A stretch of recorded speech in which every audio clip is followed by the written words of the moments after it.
crude oil prices are now in free fall, as it all started in the beginning of March. On the 6th of March, OPEC Plus had a meeting where they failed to reach a deal to control the output of oil. The previous deal was set to expire on April 1st of this year, but instead of making cuts, Russia said it would actually increase production by 3% in an effort to bankrupt the American fracking industry.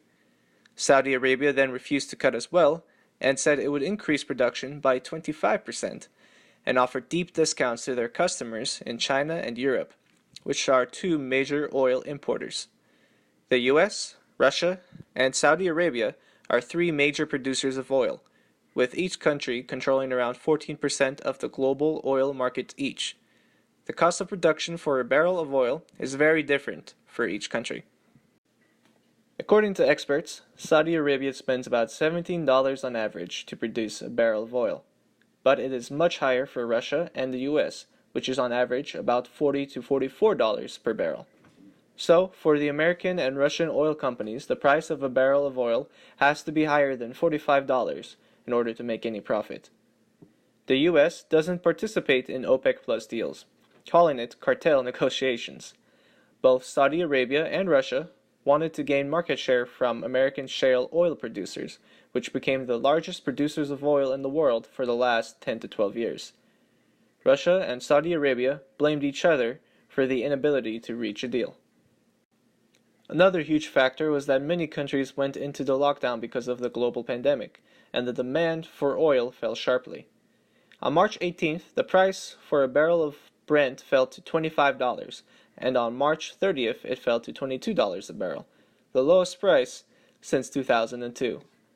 Because of the virus, global demand for oil fell by 20 million barrels every day per day.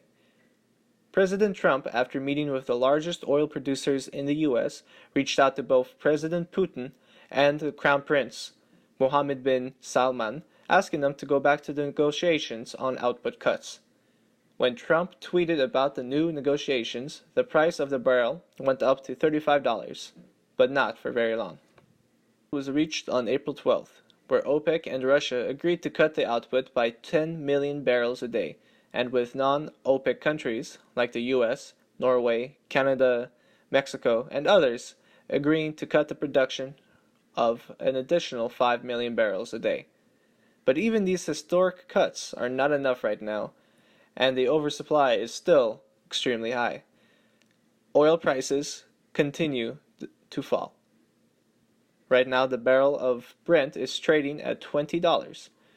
Two oil refineries in the US are already closed, and the largest one in Port Arthur, Texas, that is owned by Saudis, is rumored to be closing soon. Many oil producers can't find buyers even at $14 a barrel. Both Russia and Saudi Arabia said that with the quarantine easing in some countries, they see the price of oil reaching $40 a barrel by July, or in the worst case scenario, by the end of the year. But this prediction may not come true, since the overall supply of oil was higher than the demand even before the crisis.